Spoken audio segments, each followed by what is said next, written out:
You were saying a lot of things that made sense, but you know what? It just hurt even more, especially coming from you. But what's going on, man? How you doing? Talk to Yeah, me. I see. Kobe didn't miss an opportunity to tune into this episode of the Bills Roundtable. Good to see you, Kobe. Congratulations on the W. Right? I mean, this is just a tough loss to swallow if you're a Buffalo Bills fan. I was convinced that the Bills were going to be undefeated going into the bye, and that ended up not being the case. Losing at home, you had the streak on the line. Should they have won last night, they would have tied the longest consecutive home win streak record from the 90-91 era. And I mean, that's incredible when you think about it. That's a 35-year gap, something that hasn't been done. And it was really it would have been representative of what this team has been with Sean McDermott and Josh Allen. It would have sent the Ralph off on an even higher note, yet they lose to the New England Patriots in a game where, this is the first time Drake May has a primetime game. This is the opportunity for this Patriots team to make a statement and kind of cement themselves as a team that is a threat in the AFC East. And the Bills allowed them to do that. And not only did they allow them to do it, but the New England Patriots did it on their own. Drake May really earned this W, made a couple of unbelievable plays. And for a team that we've been saying the last few weeks has been not overly impressive in their W's, I think it came to bite them in a game where they wound up losing. I think a lot of the issues that were on the surface in their wins wound up surfacing again in a loss. And I think now that becomes a bit more concerning, of course, because winning cures all. And when you don't win, those concerns are even more highlighted. And of course, you address them deeper because you can't simply sit back and say, well, they won the game, so we'll just move on. A lot of looking in the mirror to do here, I think, after that game last night. The turnovers, the penalties, unprepared, sloppy, and it bit them. That was probably the best team the Bills have played this season. I know it's crazy to say, but when we look at it right now, the Jets are the worst team in the NFL. The Saints have had that argument. The Dolphins, they have one victory, and it's over the Jets. And then, of course, the Ravens, who have fallen off of earth. So this was maybe their first true test. The best quarterback they played since Lamar Jackson, and they lose. So tough one to swallow. Got to bounce back because all of a sudden an AFC East that looked locked up before October is all of a sudden interesting with the Patriots playing the Saints this upcoming weekend and the Bills playing a Falcons team who we know should be able to run on them if history repeats itself the way things have been going up until now. What's going on, Kev? Just another day in paradise. All right. You look through the metrics of the sport and you look through different topics of conversation. You can't turn the ball over multiple times and expect to win football games, no matter who you are, whether you're the Raiders, whether you're the Patriots, whether you're pick your team, Ravens even, pick your team here. The Chiefs can't turn the ball over and lose the turnover battle by -2. But I think the talking points are interesting today. I thought the defense played decent in stretches. I thought the pressure was there. Their D-line metrics were good. That's totally a little bit different than the talking point. I thought the run defense was strong, a little bit different of the talking point. So I think there's been a little bit different of a surfacing of topics in this game. Obviously, the outcome wasn't as expected, but I do think there's some things to unpack that aren't just like, hey, they didn't stop the run. I think that there's a multitude of things you can discuss. And it starts with your quarterback. There's definitely some misses. There's definitely some misses on film. There's definitely some pressing. This is what happens when you want to throw the ball 10 plus yards. We all complained about it. This is what it looks like sometimes underneath that mantra when you're not taking what you're given. You lose. I mean, so that's where the whole win ugly or win pretty or lose pretty or whatever debate you want to have. Sometimes if that's the way you're going to play, you need to see Curtis Samuel in the deep third completely wide open, safety bit the other way. So at some point you got to remember, like, the offense is at risk here. The offense scored 3 points through 10 minutes left in the third quarter. Like, at some point, they have to bear some responsibility. And it's not the same talking points of just the D-line sucks, no linebackers, and being drafted Maxwell Hairston instead of whomever. Yeah. So I'll even add to that, right? Like, I'm still seeing people come out and blaming the defense. And did Trey White get embarrassed out there for the vast majority of the game? Yes, he did. Benford certainly had a rough game. Taron Johnson, right? You had Shaq Thompson in a couple of reps that didn't look too good against Diggs. Same thing with Cole Bishop. But really, at the end of the day, I know that all of us would have taken this if you were to tell me that the Buffalo Bills, for the most part, shut down their run game, right? All right. Only 33% third down conversions for the New England Patriots. So all of this that we hear, like, oh my God, it's the defense, that's the problem. I feel like people are afraid to criticize Josh Allen in the offense. They are. I feel like people are terrified of doing it because, oh my God, it's the MVP. Like, he can do no wrong. Like, last night was piss poor. And I hate Hockey Lee, right? Like, he is the worst referee I have seen in my entire life.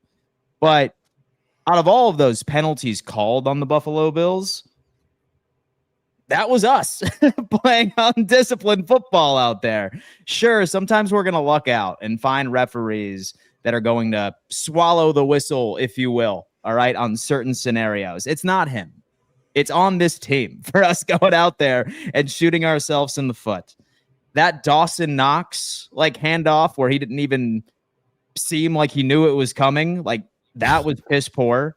Saw Keon Coleman fumble, giving them the ball right in their red zone, right? And then the Josh Allen interception, right, in our very own red zone, which is uncharacteristic. Like, this team, compared to the first 3 weeks of playing complementary and disciplined football, is completely evaporated. It's completely evaporated for the past 2 weeks. And the only thing that I'm holding on to hope for is that we continue this trend. Because I started this show off by joking that we haven't won a game in week 5 since 2022. History shows that Buffalo typically ends up figuring some things out. They make their adjustments and they win. But, like, who knows? Like, say that we were to get 3 less penalties called, or say that we were to even give up 1 less turnover. Like, we only turned the ball over twice rather than 3 times. What would this game have looked like? I'm banking on the fact that this was just an uncharacteristic anomaly, and history proves that we tend to fix things and go on a run afterwards. That's what I'm hoping for. Further thoughts, Z-Bot? Yeah, I mean, I think if Allen doesn't throw that interception, the Bills probably win. They get points there. If Keon Coleman doesn't fumble on their own 10, there's an argument that they could win the game. They get points there, and this game came down to a field goal. The other thing, too, is beyond Josh Allen's interception, you also have a series where you're down near the red zone where they ended up tying the game at 20, and it's 1st and 10, incompletion. 2nd and 10, incompletion. And then the controversial 3rd and 10 where Allen did have a wide open wide receiver on the left side bailed out of the pocket. And then I think Khalil Shakir was interfered with and it wasn't called. But you have 3 consecutive plays there where not a single yard is gained. That can't happen. It just simply can't. You're already in position to go and maybe put this game away in regulation. There was just over 2 minutes left. If the Bills play their cards right, they may be able to win this in regulation or leave the Patriots with nearly no time having to go the distance and score a touchdown. So that, to me, out of all the flaws in this game, the penalties, the turnovers, that's what really stood out the most, that really stunk, because they were going to be able to overcome all of that. And you have a series where you have a series of downs where you don't gain a single yard. 1st, 2nd, and 3rd down, nothing. And then the scary thing is it shouldn't, as well as the defense played in this game. And I really did think the defense played well. They bailed the offense out in the first half. 3 points scored in the first half. You have a turnover on that Dawson Knox reverse, which how that's even in the playbook, I'll never understand. I have no idea on what planet they're sitting around saying, you know what would be great if we ran an end around with Dawson Knox, because I think the best case scenario on that play is what, fellas? Maybe a 3-4 yard gain at most if it works. So I don't know what you're doing there, but the Bills defense forces a fumble the very next play. And then you have the fumble from Keon Coleman, and you have the series where the Patriots are right in front of the goal line before the half. So the series right before the half, and they're on the goal line, and the Bills are able to force them into kicking a field goal. So you have to give credit to the defense. But what's concerning is that 2 minutes remaining should not be a concern if you're a Bills fan with a second-year quarterback playing his 17th game and a rookie kicker going down and beating you, yet you were very concerned, right? And that to me is what's alarming, is even though the defense did play well for a good portion of that game last night, and I don't think the blame falls on them, or at least the majority, the fact that you're concerned with 2 minutes left that Drake May and a rookie kicker are going to go down and win this in regulation is a problem, because if they're going to be able to do it, then the vast majority of the upper echelon teams in the league are going to be able to do it, Dan. So a little over 2 minutes remaining, the Bills defense needed to make a stop there, and they didn't. The problem I have, though, with this take is I'm kind of stuck between the defense didn't get it done, but the Patriots, they willed themselves to getting it done. The Bills had Drake May sacked on that first down. It would have been 2nd and 20. And that would have completely changed the game, but he got the ball out. I have no idea how. It was an unbelievable play. Then, right before they kicked the field goal to win it, they have him sacked, and he somehow was able to get back to the line of scrimmage. That could have changed the trajectory of the kick, and that could have changed the outcome of the game. As much as I want to dog on the defense in the second half, because the offense came out and scored instantly, and then all of a sudden the Patriots offense was able to turn it on and match that, I have to give a lot of credit to New England here. I really did think New England earned this win in more ways than I think the Bills maybe blew it. I think last week, if the Bills were to have lost to the Saints, you could probably look at that and say, man, how could you possibly blow a game to the Saints the way that they've been playing? Rattler hasn't won a game. I think in this game, you look at it, and I think that the Patriots offense, they did exactly what they wanted to do in this game, executed it perfectly, and Drake May had his coming out game. You have to give the guy credit. I thought Drake May played phenomenally, and in the biggest moments, he rose and he shined. He got it done. So as much as I want to get on the Bills for maybe costing themselves this game, and in many ways they did, I got to tip the cap to New England for earning the victory too. It's frustrating, man. It's frustrating. Thoughts on the officiating, Jake? The officiating for me wasn't the biggest concern of the game. To be honest, this falls more on the Buffalo Bills than the officiating, because they were undisciplined out there last night. We can always look at the referees, and sure, there's some calls in almost every game that don't go the way that you'd like. But the thing is, the Buffalo Bills, they did not look prepared last night. And I put that a bit on the coaching staff, because this team, they were undisciplined. They just did not look like they were ready for a game with so many storylines. You have a young emerging team in the New England Patriots that just invested a lot of money in the offseason to try to compete. And what they're doing, they're competing all right. They just beat the Buffalo Bills at home, snapped that long win streak. So you got to give credit to the New England Patriots, but the Bills, more so than the referees, are accountable. They have to be accountable for this loss, because offensively, nothing was working for the Bills. Too many turnovers, too many costly mistakes, and something that really stood out, that Keon Coleman fumble inside your own 15-yard line. That's just an unacceptable time to have it. Turns into 3 points. I'm not saying that that's the lone reason that the Bills lost this game, but that was definitely a contributing factor, and it was really frustrating to watch the Buffalo Bills continue to shoot themselves in the foot all game long. Too late. So the entire thing it was wildly uncharacteristic. And is this crazy to say, right? Like, maybe it's just me being salty, but you put Bills and Patriots up 10 times, we're winning 9 of those games. That's kind of where I'm at. And that's why I think I'm so upset about this game, right? Because it's not like that it was out of reach. We were actually in position to win that game toward the end, but it was just those costly errors, almost to a point where I was getting vibes like we were back with Ken Dorsey as our offensive coordinator, right? Like Leslie Frazier was our defensive coordinator again. Like, you look at the team and their overall like auras, right? And like how they were going about this entire matchup. Like, you didn't even see one positive facial expression of anybody all game. It reminded me of back when Diggs was on this roster, when Ken Dorsey was the offensive coordinator. It just felt off the entire evening. Kev, what were your thoughts on that? It's a football game, right? So I'm looking at this like not reactionary. We're good at breaking down what's wrong with the team when we win, right? Like we've done that. People say we played like crap the last couple of weeks. Like this didn't look right. That didn't look like the run defense, whatever it may be back in the Saints game or even the Dolphins game. But like now we're reactionary the other way to where you lose and everything was wrong, right? So like I think that there's like some give and take in this situation. I personally don't think Drake May is as good as everyone else does. I really don't. I thought he was pressured. I didn't think he looked great at times. I thought he was skittish in the pocket. I don't think he was excellent. I think he was decent and showed some flashes, including flipping the ball out Josh Allen style on the right edge. The numbers do not back up that he was great, in my opinion. He was good in the second half. But I have a total EPA from a 0.17. It's decent. It's okay. Like, there was moments where he was pushed off of the line by pressure and either made plays or didn't. They were awful on third down. So, like, at some point, like, the Bills, Z-Bot's pointing to Trey White. Trey White did not have a good game. I expected Trey White to take the next step.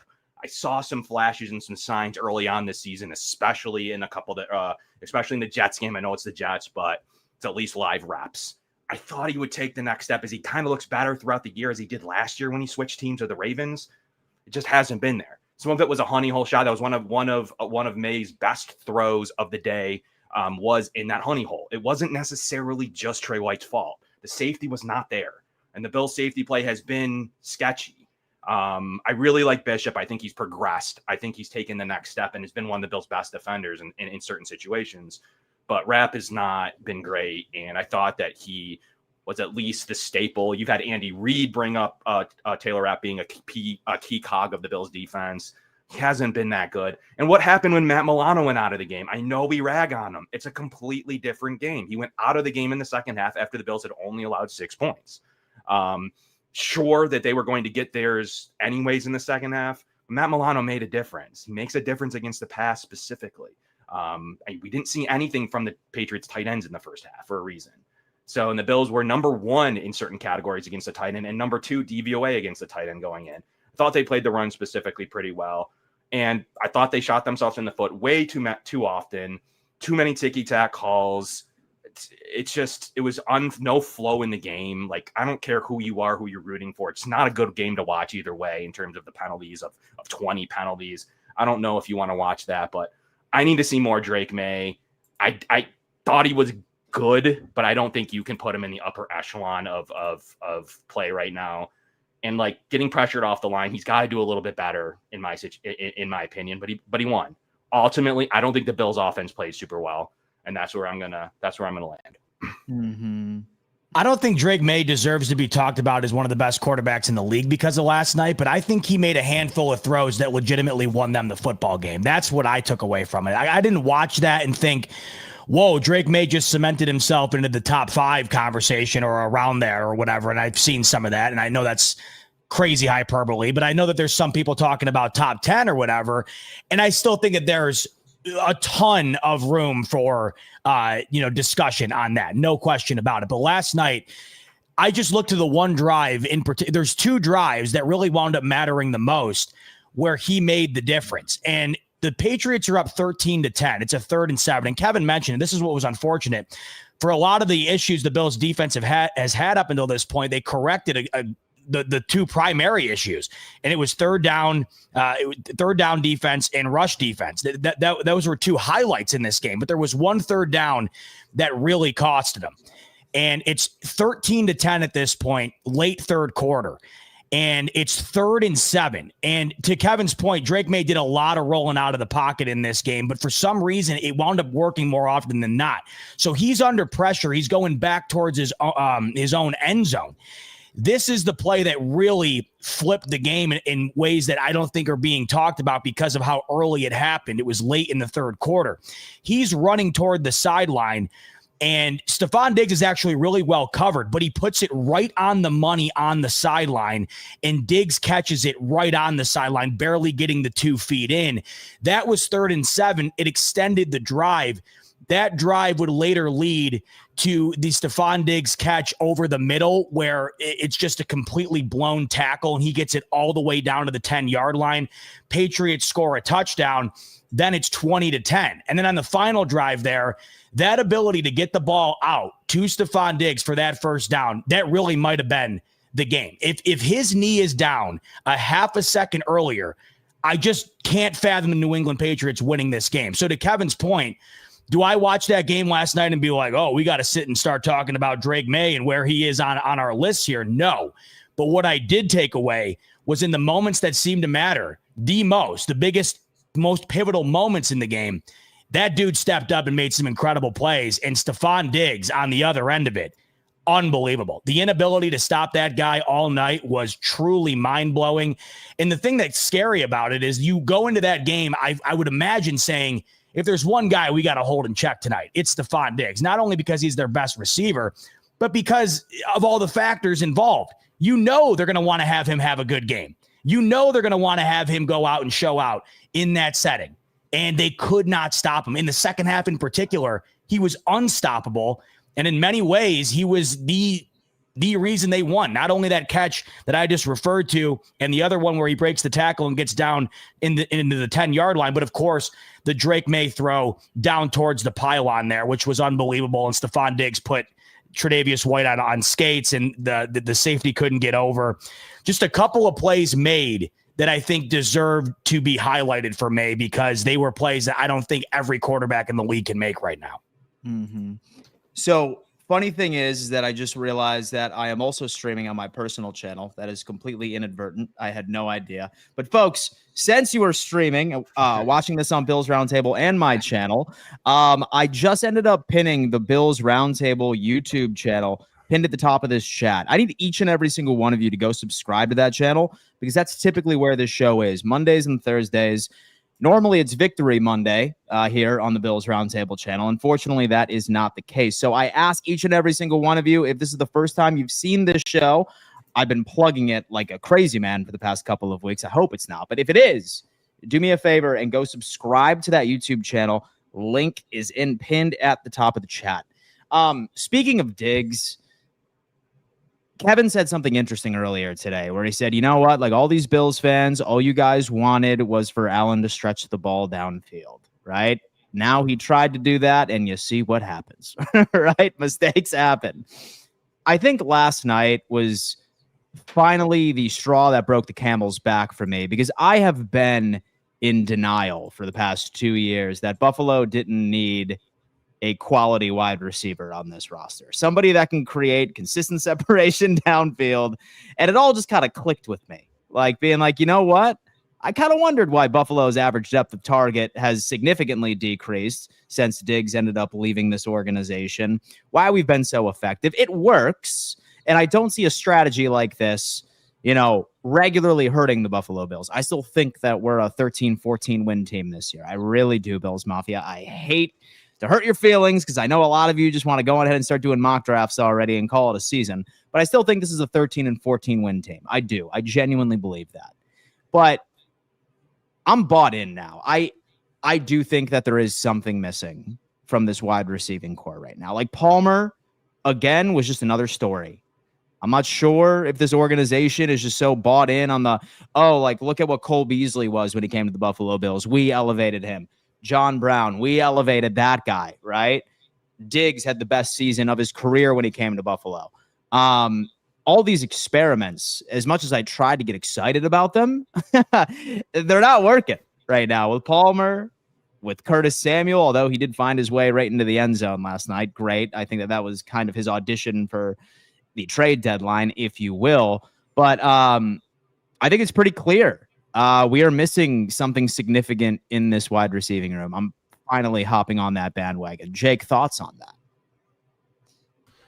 Yeah, I agree. I think that something is missing from the Buffalo Bills offense, and that's a number one weapon. Here's the thing. I think that the Buffalo Bills offense, as is, everyone eats, it works to a certain point. Like the Bills, they're getting 30 points. They get 30 points most games. That's a really solid number. You're going to win most games like that. The defense, I say that's still the priority to fix up some areas there. But the wide receiver, I don't think it's something that can necessarily be addressed to the level that you'd like to see it in the middle of the season. Like last year, the Bills brought in Amari Cooper. It was helpful, but his statistics weren't anything crazy. I think it helped with opening up other players underneath, but something's definitely missing here. You look around the National Football League at some of the top teams, the Philadelphia Eagles, A.J. Brown, Devontae Smith. I think those are both receivers that the Buffalo Bills would consider upgrades. And the Eagles, the thing with them is they're not even really utilizing them right now because they don't have to. They got a loss yesterday, but off topic. I think the Buffalo Bills, they could really use a number one wide receiver, and it's something that has definitely been missing, but everyone eats. It works. I think something's to be said for the emergence of Dalton Kincaid. He's been a stud, and last night his first 100-yard receiving game of his career, but I think that something's missing, and we know what we have in Keon Coleman. He's someone who is good at the 50-50 jump ball scenarios, but that did not turn out to be 50-50 last night.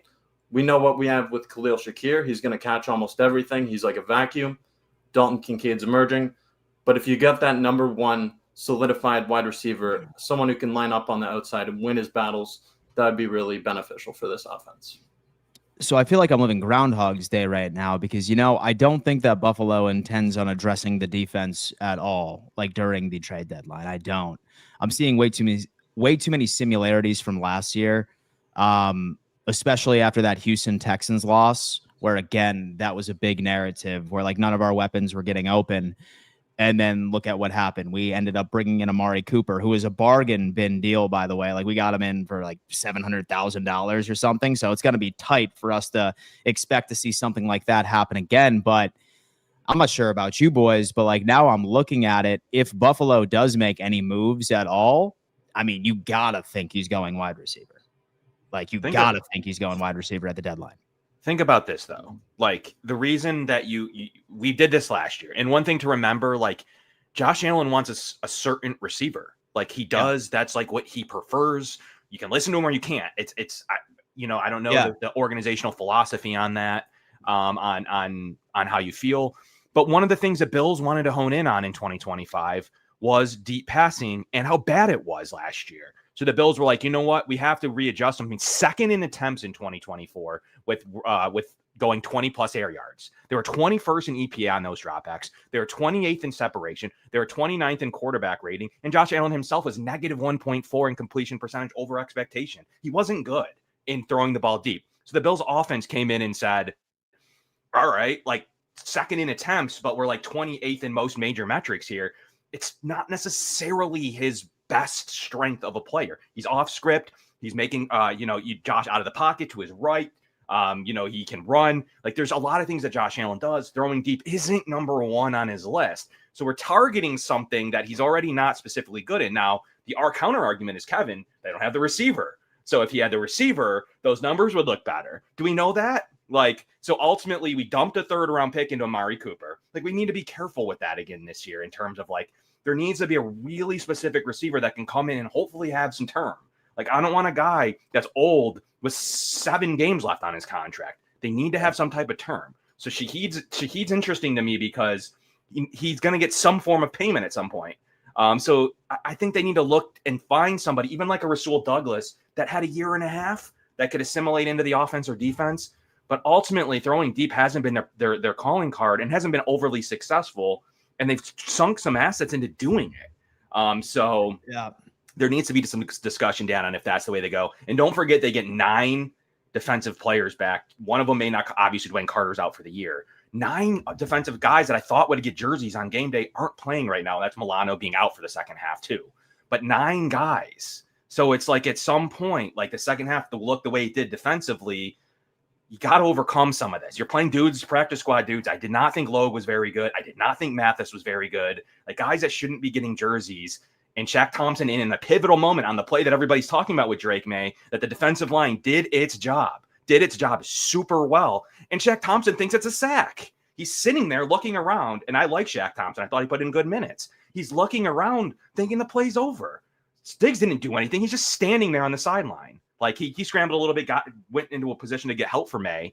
But ultimately, Shaq Thompson needs to be right there in his quarter coverage zone on the bottom half of the zone and cover him. He had nowhere else to go with the football other than out of bounds. So at some point, like, Matt Milano makes that play. That's period. Yeah.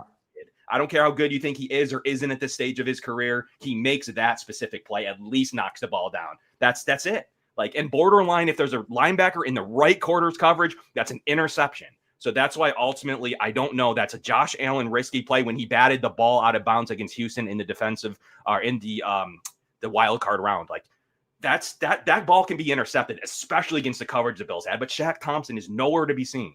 And that's someone that I like his play. So Dan, 8 defensive starters coming back, maybe 7, whatever you want to consider. And I think one of them, I know Z-Bots mentioned Trey White, should be off the field at some point here soon. And I think that Ed Oliver, like there's a couple of corrections that be made that is going to make this game in December much, much, much different. So maybe they do target offense. But the last point I'll make, actually better than Stephon Diggs yesterday per EPA was Dalton Kincaid, excuse me.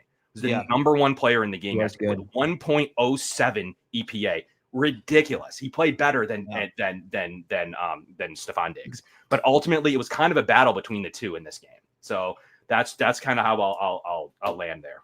The disappointment with that, though, is that Diggs gets 12 targets and Dalton Kincaid gets 6. Like I've watched some of the you know that portion of the game in the first quarter where Josh Allen threw 2 fade routes to Keon Coleman on either side of the field. If you go back and look, Dalton Kincaid's wide open, crossing across the left side of the field. Dalton Kincaid was playing incredible. The fact that he got 6 targets in that game when they were struggling to throw the ball down the field, they only had 3 throws of 20-plus air yards. There was 1 completed to Joshua Palmer. The other 2 were incomplete. But in the intermediate game, it was almost exclusively Dalton Kincaid, and I just don't think they went to him enough. And I didn't realize the stat was that potent, to your point there, Kevin. So that just doubles down on what I was thinking the whole time, where it was, why are we not just going back to the well? Josh McDaniel had no problem continuing to go back to Stephon Diggs. It's almost all they did in the second half. I would have liked to have seen a bigger emphasis on continuing to feed Kincaid because he was absolutely on fire last night. Yeah. No, and you know what? I'm just happy that he's finally living up to his first-round pedigree. Like, he truly was a man on fire last night in an area where I thought Buffalo would have focused exclusively their offensive attack against. Z-Bot, we were talking a little bit about, as the trade deadline appears, what are your thoughts? So do you think that we need to dip back into the well and at the very least bring a threat back into this receiving core? What are your thoughts there, man? I don't know. I don't know who you're getting right now. I just don't know who you're adding right now that's going to be the biggest difference maker. This team going into last night was a point shy of being the highest scoring offense in the NFL behind the Detroit Lions, who I think have scored the most points through 5 games in their franchise's history. That's where the Buffalo Bills offense was going into last night. They turned the ball over 3 times and they were still set up to potentially go and score 27 points and win that game if they don't falter and 24 points. If they don't falter and settle for the field goal at the end to tie it. Josh Allen throws an interception right around the red zone. They could have gotten points there. So for as much as we want to talk about this, they only threw the ball down the field. Like I mentioned, they only threw a deep ball 3 times in that game yesterday. What frustrated me the most in the game last night wasn't that they weren't getting the receivers involved or going deep or trying to make some magic happen down the field with Josh Allen's arm. It was the fact that they weren't running the offense the way that they had been up until this point and the way that they did to open up the second half. How about that drive to open the second half? It's exactly what they've been doing. Dink, dunk, hand it off to James Cook, a pass in the middle of the field there, left, right, move the chains, move the sticks, boom, we're in the end zone. Where was that the entire first half, as opposed to running 2 fade routes down each sideline on 2nd and 10 and 3rd and 10, or a reverse with Dawson Knox, or a flea flicker, which I know they completed, but what was that? I mean, it wasn't even a flea flicker. Cook and Allen were within a foot of each other. Why not continue to do what I think this team has gotten incredibly good at under Joe Brady, and that is just doing what is easy. They went away from James Cook, I thought, last night. I know he still had 15 carries, but I don't know if they were able to truly get that going the way that they wanted to, and it felt like they kind of veered away from it at times. I don't know if a receiver is a Band-Aid for this team right now, and I don't necessarily know if they really need it. I think that last night it was more of them playing out of character, Josh Allen at times in particular playing out of character, than it was me watching that game saying they need a top-end wide receiver, which is just one isn't available right now, or just an additional wide receiver like an Amari Cooper type move they made last year. I think that they're honestly kind of fine in that department. I just think that it needs to be better executed, and last night it certainly wasn't. It's those pesky divisional games. Speaking of wide receivers, it's all been confirmed that for the second time in his career, back-to-back years, Keon Coleman was benched in the first quarter of the game due to head coach discipline. Is this new? Did this just come out? It just came out about an hour ago. Yeah. That was the only explanation? Head coach discipline? Yeah. Something happened during the week. Yeah. Yeah. And then he asked, was it bad? And he was just like, well, I expect more. I don't know what the story was last year with him. I think maybe it had something to do with him being late to practice or something along those lines. But dude, we're talking 2 years in a row now. We're talking 2 years in a row now where I don't know if this should be a cause for concern. Thoughts? Wait, so what did he say? What was the, because they went to him a bunch in the first quarter. So what was the discipline? The first drive, you said? First drive? First drive. Yeah. First drive. Huh. Which wasn't long because of the speed option to Knox. Yeah. So which Brady commented on today, by the way, saying that he had a 2x2 box to the right. He didn't hear the check at the line that goes for Knox, I'm assuming, and it's a 7 to 12 yard play. So, and everybody would have been celebrating it because it would have got them in a commanding early position to at least kick a field goal. In the box, they were trying to attack Tavai, who was coming back off of injury, and they had the box they were looking for. It was literally commented on, just as you mentioned, just about an hour ago on that play. Obviously, the execution wasn't there, but did defend the getting too cute, which I thought was more than the explanation of the box or whatever. Who cares? Was more that the he did not think that was getting too cute. He said Knox is a pivotal part of the offense, and you would obviously want the ball in his hand because he had the box numbers on 2-on-2 blocked up, and it could have gone for even more yards.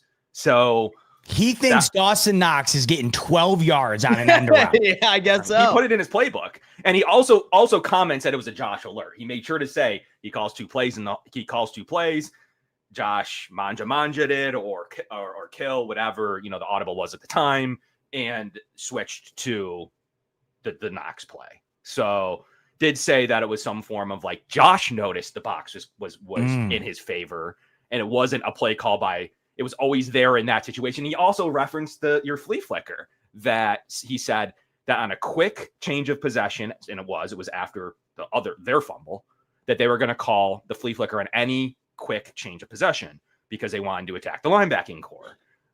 So that he did have answers to both of those scenarios, as well as commenting on the Coleman thing.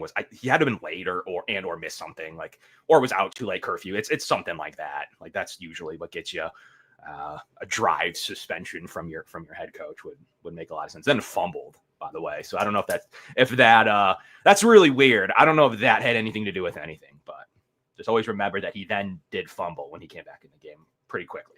Which was huge. Indeed. Folks, we need to give a giant shout out to Picasso's Pizza. Buffalo Pizza, ladies and gentlemen. If you are located in Western New York, certainly recommend you go take advantage of their 4 locations. If you're not in Buffalo, have no fear. They are delivering nationwide. Simply just go to that nationwide button on their website, and they will deliver pizza wherever you are within the continental United States. Great for gifts, great for a bit of nostalgia in case you end up missing home. All right. So right now, I feel like that this is a trend where the Buffalo Bills ultimately end up dropping some games right around October. October is not a good month for the Buffalo Bills, right?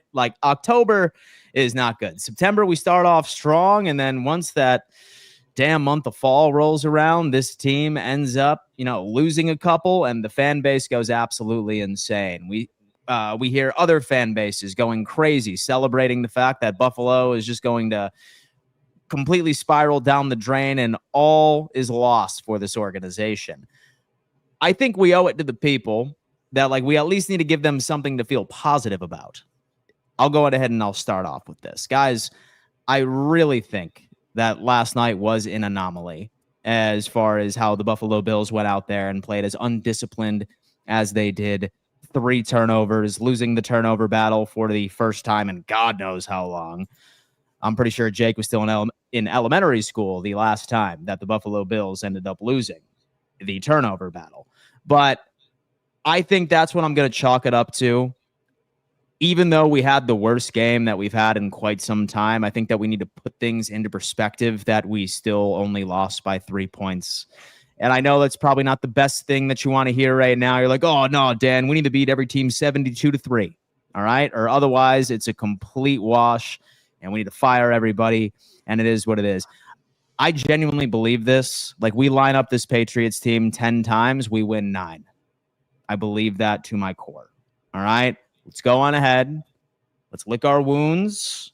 Hopefully we get Ed Oliver back next week. We just heard that Matt Milano is week to week with a pec injury, for the love of God. And then hopefully Max Harrison will eventually be activated, for his 21-day practice window, and all will be well. Because remember, this Sean McDermott Buffalo Bills team is the most dangerous in November and December. Let's see if all of these up-and-coming new teams can follow that exact same path. Time will tell, and we have a lot of football left to be played. Jake, some positive thoughts, and let Bills Mafia walk away with today. I think the biggest positive to take away from this game is the fact that Dalton Kincaid he was all over the place. Dalton Kincaid was on fire last night, and as you mentioned earlier, showing that first-round pedigree finally in 2025. He's been really solid, and his trajectory is just skyrocketing right now. So as long as he can keep that up, he's going to be a really valuable weapon for this Bills offense for years to come. Beyond that, looking around the National Football League, upsets happen. There were some upsets this week. You had the Denver Broncos against the Philadelphia Eagles, and then the San Francisco 49ers against the Los Angeles Rams, which I think is a bit more... And the Mac Jones led. I think that's a bit more comparable to this game, strictly because it's a divisional matchup and the road team goes in, upsets at home. So upset alert, it happens. But the Buffalo Bills, you got to remember, number 17, Josh Allen, is at quarterback. The MVP is on this team. And this team's got a lot of potential here. A lot of potential. Coming up next, we got the Atlanta Falcons on the road, and I'm feeling really good about that game. I'll be there, and I'm ready to see the Buffalo Bills take out all their frustration after this divisional round loss. I mean, Josh Allen's going to be ticked off. The Buffalo Bills have to be pissed off. They just have to use that energy the right way. Take it out there, explode, put up 40 points, do whatever. Just walk out of Atlanta with a W. And, we got that bye week coming up soon too. So that's going to be really useful because the Buffalo Bills, after that bye week, Sean McDermott, he's never lost a game. Never lost a game after that, ladies and gents. Z-Bot. And let's talk to these people with some positivity. So why should we be okay?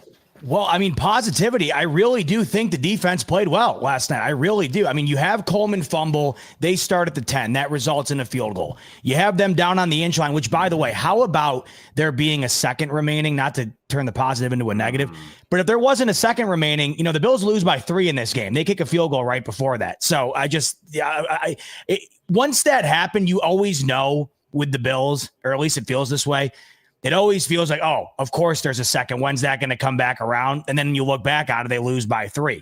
But the defense stands there. That could have been a touchdown. That could have been demoralizing the way the Bills offense have been playing in the first half. They hold them to 6 points.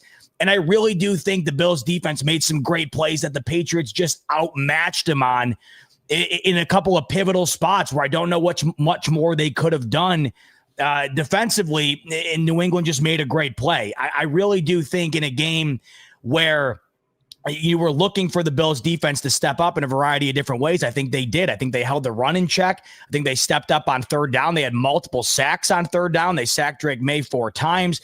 They forced that fumble right after the Bills gave it up. The Bills gave it up again. Like I mentioned, they stopped them from getting in the end zone starting on their own 10. So I think the positive here, despite not getting a crucial stop at the end, I really do think that there was some positives to take away from the defensive effort on Sunday Night Football, and hopefully they can build on that. They have a massive test next week. I know it looks like it's the Atlanta Falcons who got rolled 30-0 against the Carolina Panthers.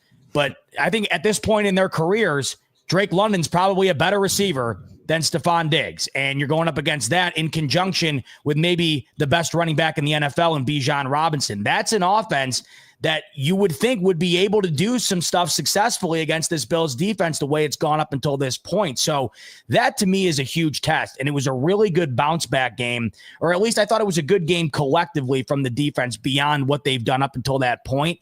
Next week to me is pivotal.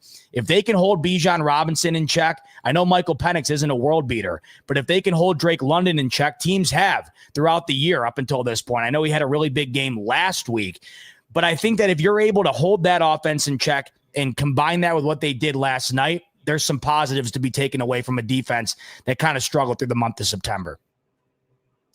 Talk to me, Kev. What you got? I'm giving you guys all my positive takes already. I know. Getting called out for too many positive takes. So you have majority of How dare you not be angry, Kevin? How dare you? Of how I feel, Dan, already. But I'll give you a couple final thoughts on this whole thing. Yeah. And Zeba just touched on a bunch of it. Sack, back shoulder, 3rd and 8 conversion, incomplete, sack, questionable DPI, 3rd and 7 scramble to Diggs, sack. That was the 3rd down for the New England Patriots. And ultimately, that is a focal point that the Bills were trying to hone in on. And that's huge. And Bijan Robinson is a really great running back, but he's better in the passing game, and he's dominant in the passing game. Only gone over 74 yards once running the ball. So they need to be disciplined, and Sean McDermott generally does well in situations with inexperienced quarterbacks. So we're going to have to see what they're going to be able to do. I think they're going to do everything they can to stack the box and stop it with that Oliver specifically too. So I think it's going to have to be a Michael Penix game. But ultimately, look up Josh Allen's indoor numbers and be prepared to be wowed. Just the way that he plays inside of a dome or retractable roof, either way, his numbers are ridiculous. Dome Allen. And that's why he pushed for one or laughed about having one here. His numbers are ridiculous. Whatever it is about just a totally an environment that's controlled, that's always going to be the same. He participates and plays super well in. So I think that's something to remember when it comes to Josh Allen in this upcoming game. And also, look, it's 1 week. They turned the ball over 3 times. They led in time of possession. They led in yardage. And ultimately, after that horrible offensive display that even I'm putting on the offense, James Cook didn't play a particularly great game. And you can blame that to game flow, Bills line, whatever you want to blame, Brady, whoever, I don't care. But the running game in general wasn't good. And this is some of the things they're going to have to overcome when it doesn't play good. But ultimately, for all things considered, the numbers are okay. They outdid a lot of the Patriots in a lot of different areas. We'll see how this game looks in December with hopefully some of those 9 participants on defense being back, at least 5 or 6 of them. Could be a completely different game when the next time they play. And Dan, ultimately, there's a lot of positivity to come out of it that I didn't have him going 17-0, and I'm Mr. Positive. So I don't know. I thought that one of these were going to be a loss in here between here and Atlanta. So now they need to bounce back and have it be the win. All right. Well, Bills Mafia, and please do us a favor and take yourself a deep breath, right? And you take yourself a deep breath because at the end of the day, I think we can all agree that our season is going to be longer than the New England Patriots this year. I would be very interested to see what this team looks like in November and December. I'm chomping at the bit to see them again when we go into Foxborough, and things are looking up, right? If you don't believe me, just look at history for the past couple of weeks. October is not our month, but the most important part of any football season is November and December football, and that is when we get dangerous. Thank you so much for tuning in. Guys, go subscribe to the Bills Roundtable YouTube channel, pinned at the top of my live chat, and we'll see you on Thursday as we unpack this Atlanta Falcons game. See you soon. Go Bills.